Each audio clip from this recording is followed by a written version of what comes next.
Assalamualaikum warahmatullahi wabarakatuh. Assalamualaikum warahmatullahi wabarakatuh. Wallahu ta'ala wa a'udzu billahi minasyaitonir rajim. Ilal ladzina amanu wa amilus solihati wa tawassaw bil haqqi wa tawassaw bis sabr. Shadaqallahu al-azim. Bismillahirrahmanirrahim. Rabbi shrah li sadri wa yassir li amri wahlul 'uqdatam min lisani.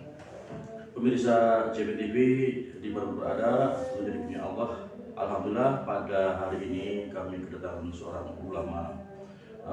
Beliau adalah Ustaz Abdul Lubis. Beliau juga senior kami di pers.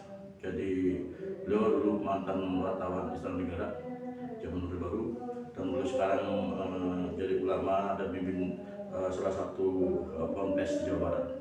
Dan juga alhamdulillah pada hari ini adalah hari yang tentunya sangat bahagia buat kami tim redaksi, karena dengan doa-doanya beliau mudah-mudahan Allah meridhoi langkah dari kita di Zona Media Group ini, karena alhamdulillah pemirsa di seluruh Indonesia bahwa JBTV ini salah satu bagian daripada Zona Media Group yang terdiri dari kami selalu konsultasi dengan beliau karena beliau adalah seorang ulama dan beliau juga seorang senior di wartawan, dan yang ketiga adalah penasihat kami di sini. Baik, kami langsung aja dengan narasumber beliau tentang pentingnya sholat berjamaah untuk bekal kita menuju ke akhirat yang abad dan abadan. Silakan Ustaz. Ya, alhamdulillah ya.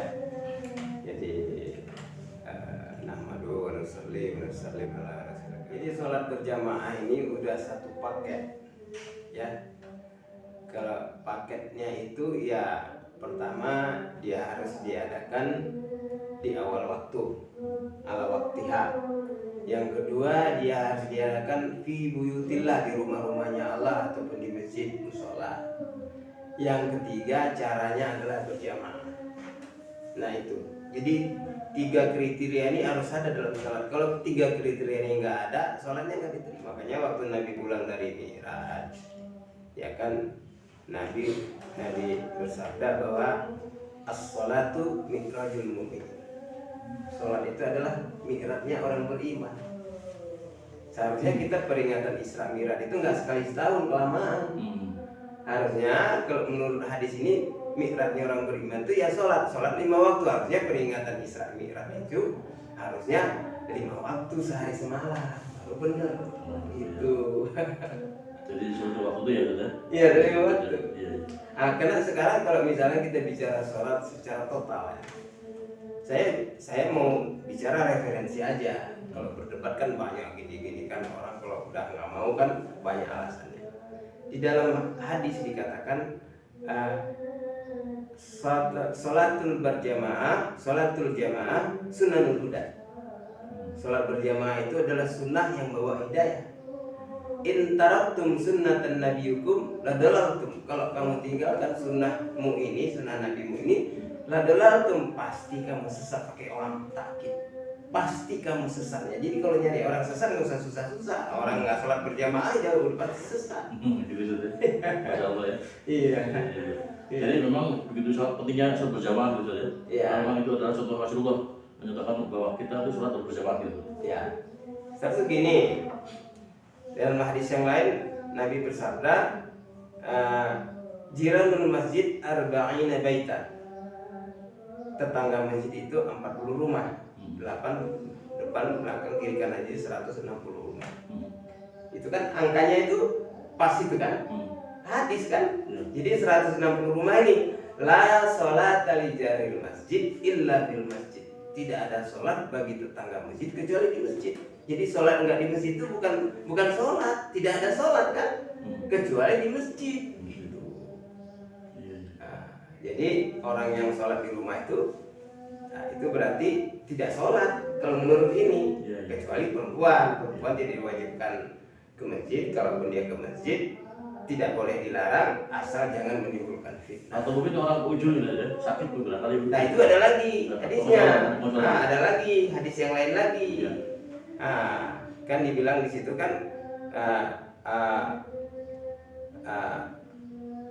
man sholla arba'ina yauman yudrika takbiratul ula ma'al imam kutiba lahu bara'atun minan nar wa bara'atun minan nifaq. Ini hadis sahih Ahmad wal Baihaqi. Barang siapa yang sholat 40 hari tidak ketinggalan takbir pertama bersama imam, berarti imam takbir dia takbir. 40 hari berarti 40 hari kali 5 kali sholat, berarti 200 kali sholat nggak pernah ketinggalan bersama imam. Baru kutiba lahu bara'atan, baru dituliskan 2 kebebasan. Bara'atun minan nar, bebas dari api neraka, wa bara'atun minan nifaq, bebas dari sifat munafik. Jadi kalau dia dalam 200 kali sholat itu dia ada sekali aja dia ketinggalan takbir pertama, tanpa illat syariah, katakan katanya di situ kecuali uzur. Ditanya sahabat, kila wa man uzur ya Rasulullah, dia bertanya al marad wal khauf, atau al khauf wal marad, takut ataupun sakit. Kalau dia sakit sampai nggak bisa ke masjid itu boleh, tapi itu uzur syar'i, bukan dibikin-bikin. Ataupun khauf, takut, misalnya kalau dia keluar rumahnya ada perkelahian, ada kerusuhan, mungkin entah ada landa angin topon atau banjir, itu boleh kan begitu. Tapi kalau tanpa ilat syar'i nggak bisa. Itu harus bersama. Tapi ada satu pengasuhan Ustaz, kalau misalnya kita berjamaah sholat wajibnya di musola atau masjid, sunahnya di rumah gimana Ustaz? Bisa sunah badiahnya misalnya, setelah misalnya justru dianjurkan. Oh, jadi habis wajib langsung badiahnya di justru musola, dianjurkan, bukan di rumah bukannya? Iya, justru dianjurkan di rumah. Makanya Ustaz. Contohnya Nabi.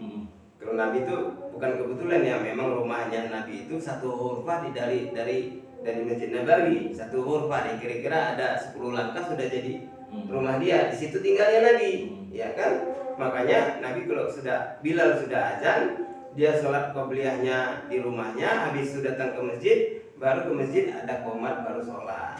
Begitu juga ba'diyah. Setelah sholat itu dia pulang belum baru ba'diyah. Kalau malam kan ada 5 itu kan, kan. Jadi barang siapa yang sholat azan ya, itu nanti dia dikasih di istana surga. Yang pertama 2 rakaat sebelum subuh, 4 rakaat sebelum zuhur 1 salam, 2 rakaat setelah zuhur, 2 rakaat setelah maghrib, 2 rakaat setelah isya, dibangunkan 1 istana di surga. Tapi itu mengiringi sholat fardu, bukan cuma sholat ba'diyah qobliyah aja, mesti ada fardunya kan. Kalau itu wajib pokoknya fardu. Jadi ulang lagi Ustaz, yang pertama itu qobliyah sebelum subuh. Nah, terus qobliyah 4 rakaat sebelum zuhur 1 salam. Oh, terus ba'diyah zuhur 2 rakaat. Ba'diyah maghrib 2 rakaat. Asar tidak ada. Asar tidak ada qobliyah, tidak ada ba'diyah. Oh, enggak ada ya? Enggak ada. Maghrib ba'diyah ya. Maghrib ba'diyah enggak ada.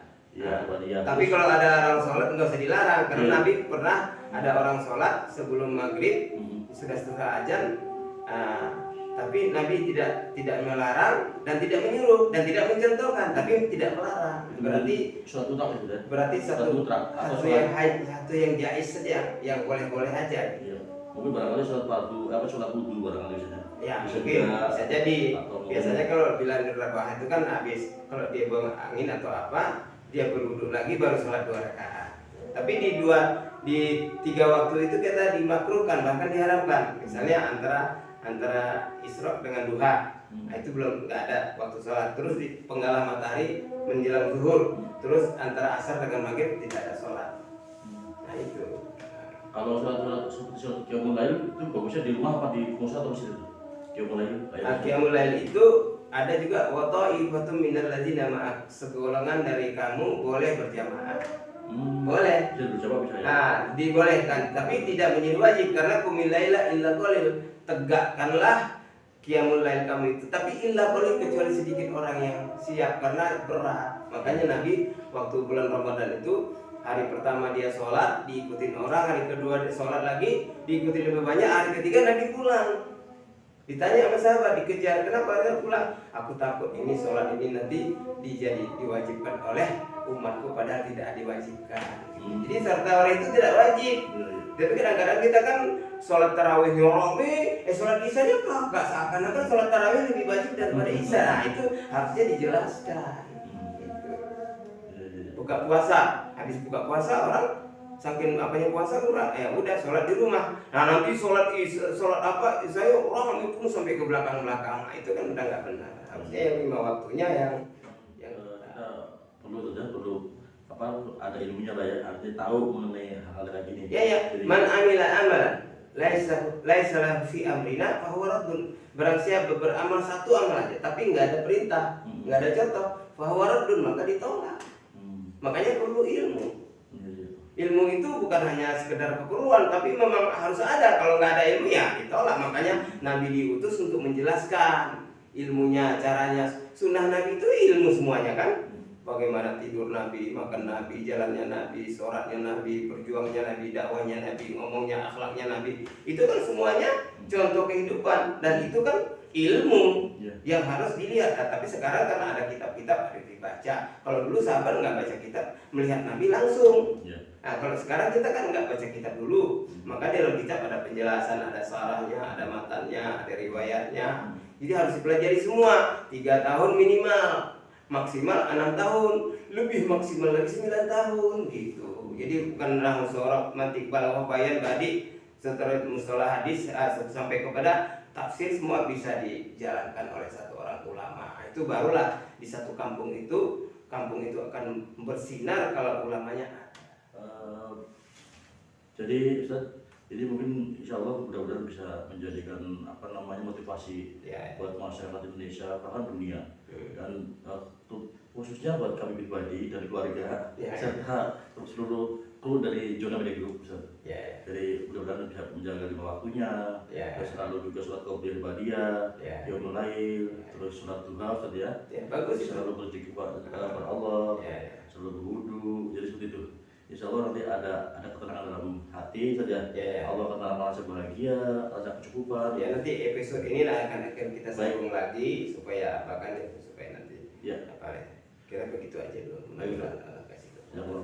Baik pemirsa dimanapun berada, alhamdulillah pada hari ini kami dari yang bincang dengan beliau dan memberikan tausiah kepada kami semua untuk menjadi motivasi bagaimana kita meningkatkan iman amal soleh kepada Allah Subhanahu wa taala, selalu menjaga sholatnya 5 waktu dan selalu berzikir kepada Allah, tentunya juga selalu bersedekah.